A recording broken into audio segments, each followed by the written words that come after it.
I'm joined here today by my daughter Shauna, and we're going to sit and chat for a little bit, and we'll be sharing that with you. Tell us what it was like growing up in Alaska.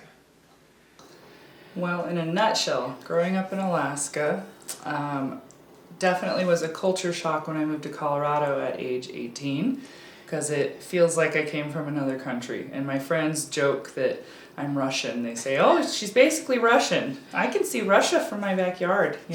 Just Thank you, Sarah Palin. Yes, thank you, Sarah Palin. The joke never gets old, right? But in all sincerity, it does feel like we grew up in a different country. It's not just about a different culture or even the topography and the climate. It's just a different culture. And I miss Alaska a lot for the sense that it's just so different from here. This is very urban, etc. But in Alaska, you can go into the middle of the woods or go onto a private beach and not run into another human being. And that is what I think I miss the most, is the solidarity, that you can be secluded and you have that peace and that just quietness. But here in a busy city, it's never quiet.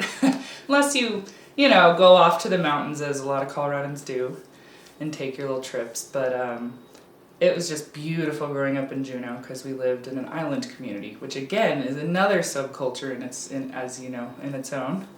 We only have 750,000 people in all the state of Alaska, so that's like, well, not including seasonal workers and tourists, but we're talking just those that live and identify as living there. But still, that population grew.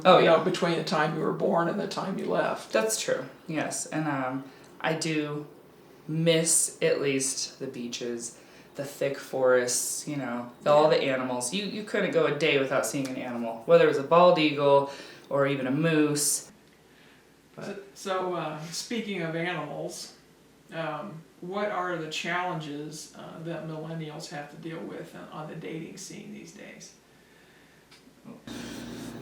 It's frustrating, because those of us that actually do want to meet people organically and actually connect with someone are having a hard time, because I think younger people have a difficult time identifying their feelings and saying them out loud. Mm-hmm. They just go through this fluidity and they don't stop to identify what's going on. So I'm not trying to male bash here either, but I know a lot of, in heterosexual relationships, a lot of women like to, what they call, define the relationship. Even if it's not a relationship and you're just casually dating or dating as friends, or not, dating isn't even the right word, hanging out, but still defining the relationship between two people.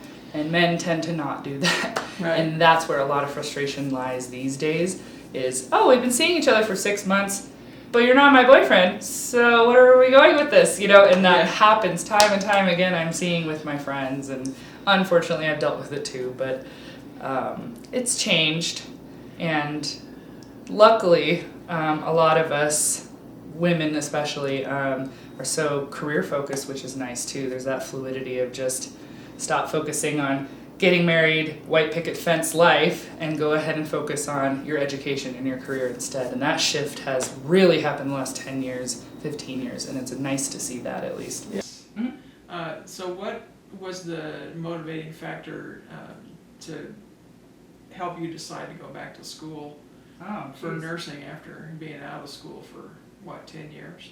Yes. I've been back in school for 1.5 years, and I've decided to go for nursing. I don't have a specific discipline yet announced for nursing, but I'll be able to do so when I get closer to my RN, and I can still change my mind. And that's what's great about nursing, is it's fluid. But I think two major epiphanies happened for me early on last year in 2018.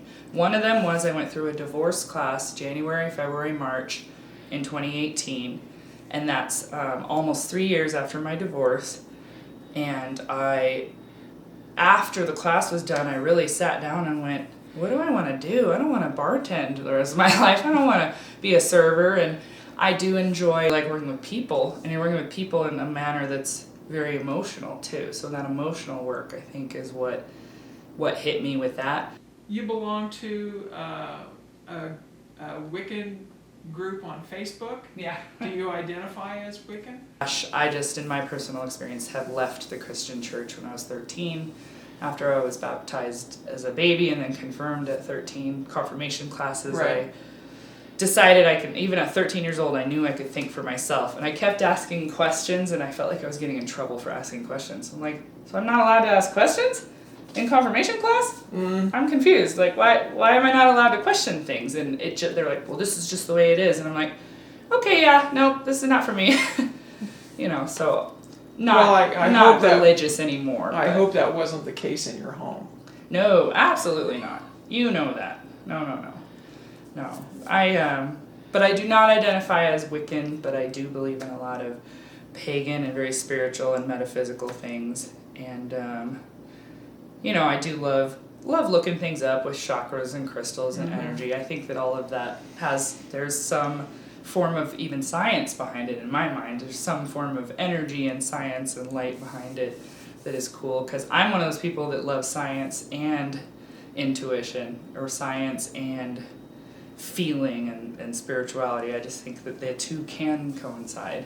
And with a lot of religions, the two clash. And I'm like, well, that doesn't make sense, because science is all around us, and as a woman getting a science degree, there are things that I just see connected in everything, and I really think it's cool. So I guess that answers that question. Huh? Shauna, thank you so much for sharing your insights and your innermost feelings, and it was an honor and a pleasure. You're welcome. Love you. Thank you. Mm-hmm.